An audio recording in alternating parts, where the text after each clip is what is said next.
दुनिया फैक्ट्स के मुअज़्ज़िज़ दोस्तों, मैं हूं जुनैद असगर और आप सब देखने और सुनने वालों को अस्सलाम वालेकुम। दोस्तों, आप सब की जेबों में नोट तो हर वक्त होते होंगे, लेकिन कभी आपने सोचा या देखा है कि इन नोटों पर क्या लिखा हुआ है? तो दोस्तों, आज हम पाकिस्तानी नोट पर लिखे एक जुमले के बारे में बात करते हैं कि ये जुमला क्यों लिखा हुआ है और इसका मतलब क्या है। तो चलिए वीडियो का बाकायदा आगाज़ करते हैं।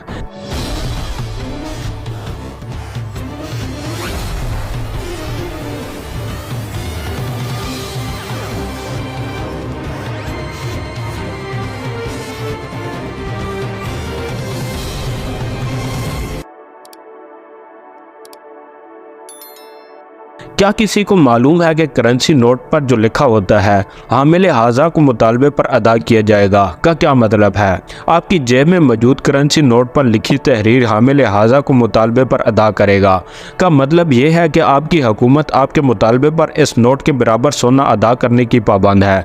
अगर आज ही पाकिस्तान की कुल आबादी स्टेट बैंक को नोट वापस करके सोना लेना शुरू कर दे तो सिर्फ 20% नोट काबिल इस्तेमाल होंगे। बाकी 80% नोटों की कीमत 13 रुपये फी किलो है, क्योंकि बाकी नोटों का सोना मौजूद ही नहीं।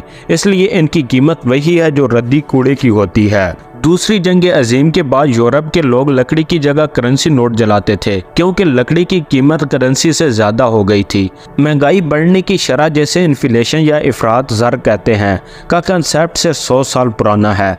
एक मुर्गे की कीमत फ़िरौन के दौर में 2 दिरहम थी, जो कि 19वीं सदी के आखिर तक 2 दिरहम ही रही। अगर हम गौर करें तो आज भी इसकी कीमत 2 दिरहम ही बनती है, मतलब 0% इन्फ्लेशन। पिछले से 100 सालों के दौरान कागजी करेंसी की कीमत कई 100 गुना गिर चुकी है। इन्फ्लेशन दरअसल एक टैक्स है जो अमीर और गरीब बगैर किसी तफरीक के बराबर अदा करते हैं। आज गुर्बत और इफलास की सबसे बड़ी वजह ही पेपर करेंसी और इस पर दिया जाने वाला सूद है। जब हम IMF से कर्जा लेते हैं तो असल में डॉलर्स हमारे पास मुंतकिल नहीं होते, बल्कि अमेरिका में ही किसी बैंक में मौजूद एक अकाउंट में सिर्फ कंप्यूटर के जरिए ट्रांजैक्शन होती है। इस अकाउंट में भी डॉलर मुंतकिल नहीं होते। आज तक दुनिया में मौजूद डॉलर्स का सिर्फ 3% छापा गया है, बाकी 97% डॉलर सिर्फ कंप्यूटर्स की हार्ड डिस्क में महफूज हैं। IMF के चार्ट में ये बात तहरीर है कि कोई मुल्क सोने और चांदी के सिक्के जारी नहीं कर सकता। अगर करेगा तो IMF या वर्ल्ड बैंक ऐसे मुल्क को कर्जा नहीं देगा। अमेरिका समेत दुनिया में कई सरबराह ममालिक इस बात पर कत्ल हो चुके हैं, क्योंकि उन्होंने अपनी करेंसी या सोने और चांदी के सिक्के जारी करने की कोशिश की। इस मुल्क की हुकूमत, वजीर खजाना और सेक्रेटरी फाइनेंस IMF की इजाज़त के बगैर नहीं लगा सकती। IMF कर्जा देते हुए सबसे पहली शर्त प्राइवेटाइजेशन की रखता है और इसके बाद कर्जा दिया जाता है। कभी गौर कीजिएगा ऐसा क्यों होता है? सऊदी अरब और ईरान समेत तमाम पेट्रोल बरामद करने वाले मुल्क इस बात के पाबंद हैं कि पेट्रोल सिर्फ डॉलर के बदले बेचा जाएगा, न कि बेचने या खरीदने वाले मुल्क की करेंसी में।